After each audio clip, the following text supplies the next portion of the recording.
Making repeated cuts of the same length is far easier with a mitre saw and stand. You simply slide out the arms that support the workpiece and position the stop at the correct length for the item in which to cut. When all the pieces have been cut to length, they can be screwed together to create a frame.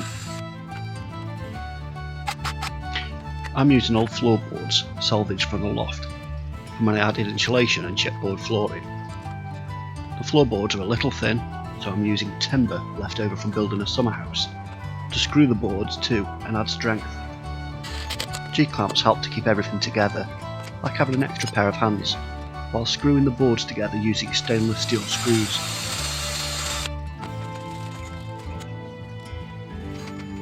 The frame is square when diagonals measure the same. Make small adjustments until satisfied the measurements are equal.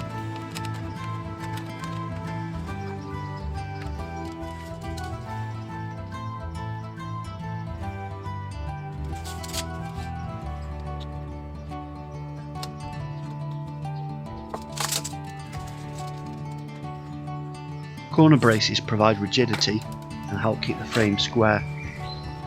The tower base is built up by adding boards and screwing them together.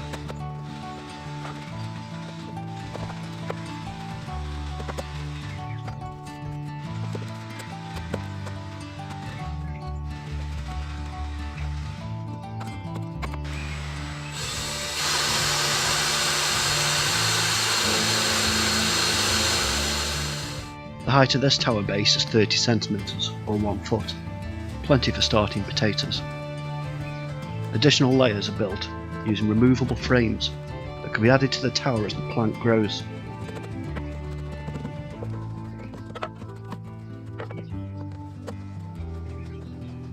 This tower will finish at 6 boards, measuring 60 cm or 2 foot high.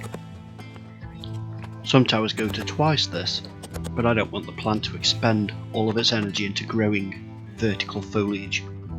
I want that energy to go into making tatties. To ensure the new frames fit, locating pegs are screwed into the 4 corners.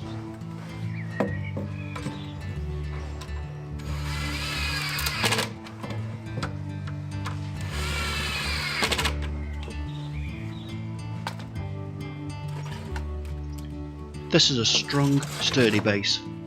The layers lift off easily now.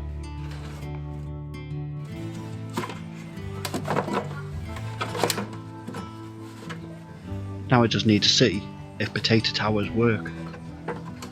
I'll be experimenting with towers, and you can watch the progress by clicking the link at the end of this video.